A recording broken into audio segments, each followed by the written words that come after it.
Buenas tardes, soy Nicolás Olivo Schuller, escribano de la provincia de Buenos Aires, y en el marco de la celebración de los 20 años del Instituto Superior de Registración y Publicidad Inmobiliaria, según el eje temático de las charlas virtuales para la que fui convocado, voy a hablar hoy de los certificados con reserva de prioridad y su empleo para un objeto distinto al solicitado.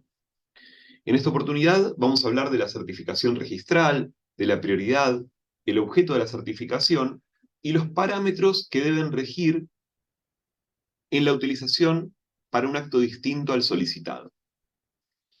En primer lugar, podemos decir que la certificación registral consiste en un medio de publicidad que provoca una consecuencia sustantiva y reserva la prioridad para un futuro documento notarial.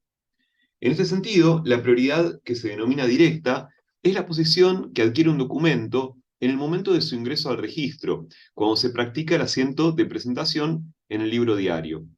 La premisa básica de este tipo de prioridad es prior in tempore potior in iure, o sea, primero en el tiempo, mejor o más poderoso en el derecho.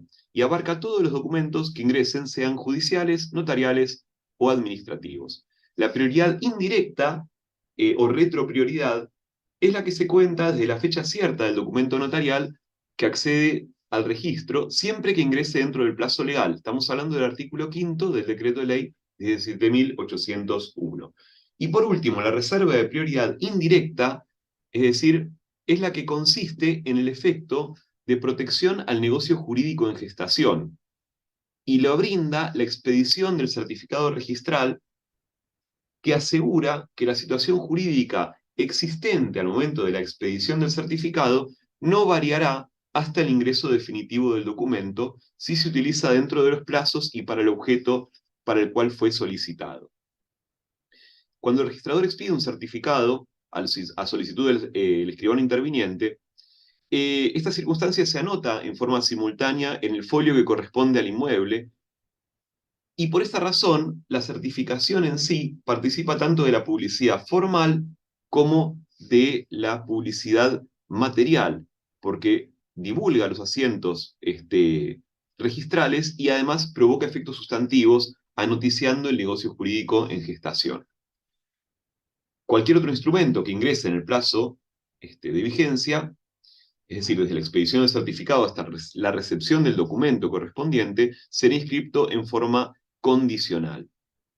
Y si el documento para el cual se solicitó la certificación es autorizado dentro del plazo de vigencia de la reserva y también ingresa al registro dentro del término legal, es decir, 45 días, según el artículo 5, el cual está antecedido por 15, 25 o 30 días del plazo de la reserva de prioridad, según la ubicación del registro notarial.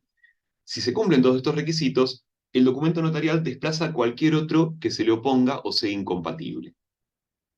El artículo 23 del decreto de ley 17.801, es decir, la Ley Nacional Registral Inmobiliaria, exige la solicitud de certificados registrales para documentos de transmisión, constitución, modificación o cesión de derechos reales sobre inmuebles. Si bien no incluye esta norma supuestos de extinción de los derechos reales inmobiliarios, de todas formas, muchos registros solicitan también la certificación o exigen la certificación para la renuncia de usufructo, puesto que este derecho real es embargable y ejecutable por los acreedores del usufructuario, según el artículo 2144 del Código Civil y Comercial. Y su renuncia podría redundar en un perjuicio a los acreedores, quienes estarían facultados para revocar el acto, en todo caso por fraude. En cambio, uso y habitación no son atacables las renuncias porque justamente lo dice el artículo 744, inciso E, y 2157 y 2160 del Código Civil y Comercial de la Nación. Ahora, la certificación registral, esta anotación preventiva a favor del negocio jurídico en gestación, la futura, por ejemplo, la futura compraventa que se va a otorgar, que origina un asiento en el folio real, debe cumplir también con el principio registral de especialidad. Esto lo ha destacado la doctrina registral desde hace tiempo. Por esta razón, si bien esta cuestión no está prevista a nivel de la ley nacional, las reglamentaciones locales exigen que la solicitud de certificación consigne el acto jurídico que se pretende celebrar. En este sentido, en la provincia de Buenos Aires, el decreto reglamentario 5.479 del 65, en el artículo 23 dice que solo podrán solicitar certificados los funcionarios públicos y profesionales legalmente facultados y para el acto a realizarse. Este principio de especialidad en la solicitud y expedición de certificados inspira también implícitamente todo el articulado de la vigente DTR 1 de 2019 en la provincia de Buenos Aires. En otras jurisdicciones ocurre lo mismo. En la Ciudad Autónoma de Buenos Aires, por ejemplo, el artículo 61 del decreto 2080, del 80, el texto ordenado del 99, establece que el asiento de reserva de prioridad deberá contener los siguientes datos mínimos, entre ellos el acto para el cual se solicita la certificación.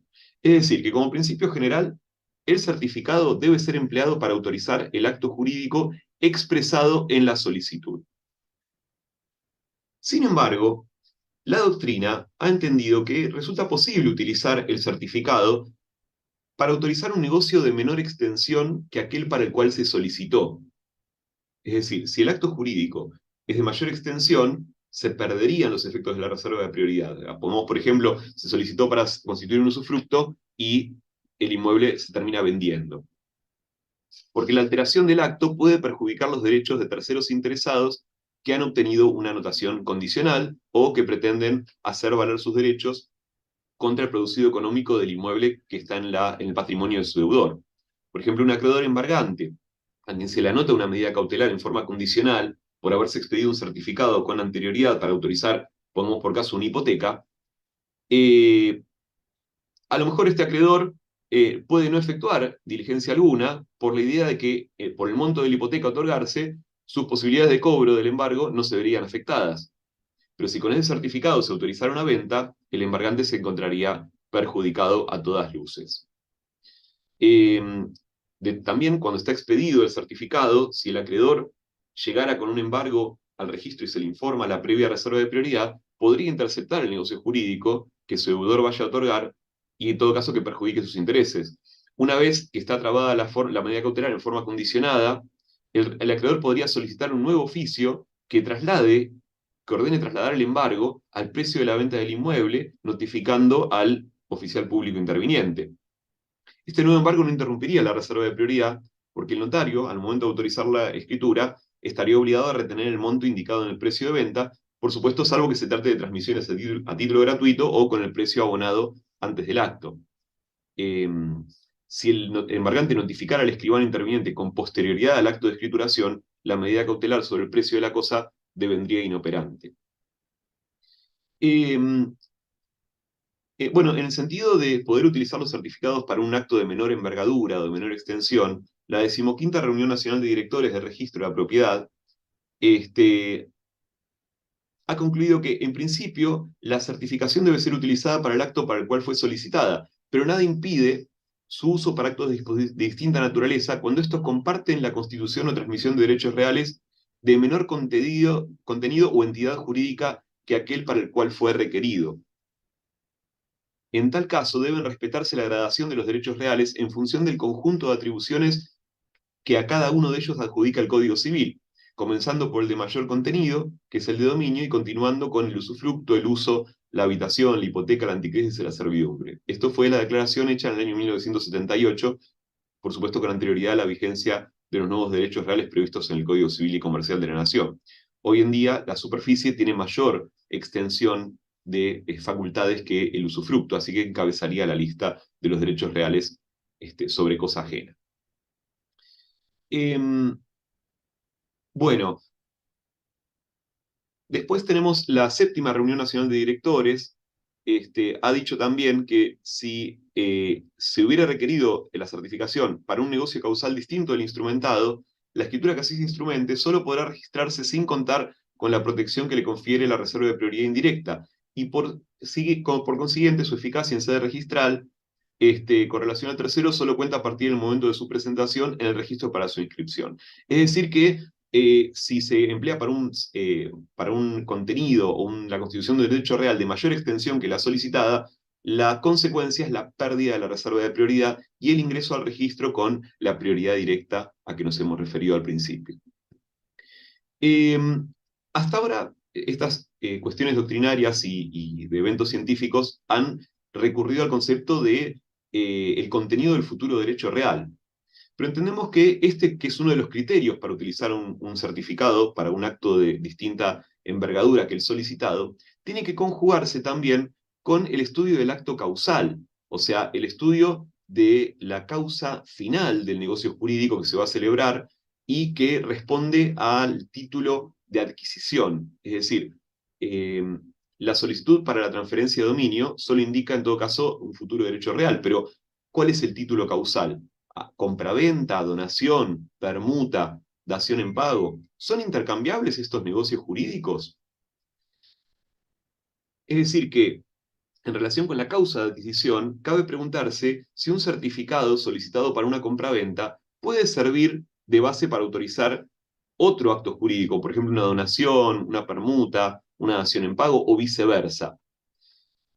Esto nos lleva a la cuestión del causalismo, que es un ámbito de estudio que inspira todo nuestro derecho y de hecho ha sido receptado por el Código Civil y Comercial de la Nación en la teoría general del acto jurídico. Incluso desde la primera formulación integral de la teoría clásica de la causa, que ha sido en el siglo XVIII por Jean Domat, en la obra Las leyes civiles en el orden natural, la causa es un requisito indispensable para la existencia de la obligación, y más genéricamente del acto jurídico, y varía de acuerdo con las distintas clases de contratos. Es decir, que Domat dividía los contratos en tres categorías, que respondían a los usos de la época. Las convenciones onerosas, que en el compromiso de una de las partes era el fundamento del compromiso de la otra, por ejemplo, una compraventa, una permuta. Eh, la segunda categoría eran los contratos reales, en los que la causa equivale a una prestación que está anticipada por una de las otras, es decir, la obligación de devolver un mutuo es porque se había entregado con anterioridad. El Código Civil y Comercial ha derogado esta categoría de contratos, vale la pena enfatizar. Y por último, las donaciones y otros contratos en que la unilateralidad es indiscutible y unida con la gratuidad. El Código Civil francés de 1804 recogió las enseñanzas de este autor y recién en el año 1922 se elaboró la teoría neocausalista por Henri Capitant en el libro de la causa de las obligaciones, que él entiende que además del fin abstracto de la causa categórica, que es exactamente igual en todos los mismos tipos de contratos, hay que sumar el fin concreto y personal que cada particular ha considerado al otorgarse el acto.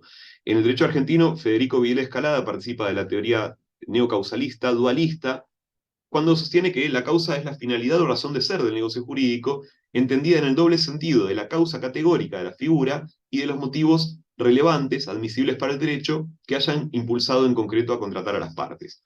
El artículo 281 del Código Civil y Comercial recepta la teoría causalista, explicando que la causa es el fin inmediato autorizado por el ordenamiento, que fue determinante de la voluntad, y que también está integrado por los motivos exteriorizados como sean lícitos y hayan sido incorporados al acto. Por el artículo 1012 del Código Civil y Comercial, esta causa, la teoría de causalista, también se aplica a los contratos. El artículo 281 se aplica también a los contratos. Entonces, tenemos que examinar dos cuestiones o dos parámetros para evaluar si es posible o no aplicar un certificado para un objeto distinto al solicitado. En primer lugar, como han dicho las importantes reuniones de directores, por la extensión del derecho transmitido, y en segundo lugar, por la causa del acto jurídico. Es decir, no es lo mismo que sea una causa onerosa que sea una causa gratuita, por los intereses en juego de los terceros involucrados. Es decir, que la reserva de prioridad no solo protege a las partes del negocio jurídico, o comprador-vendedor, sino también a los terceros interesados.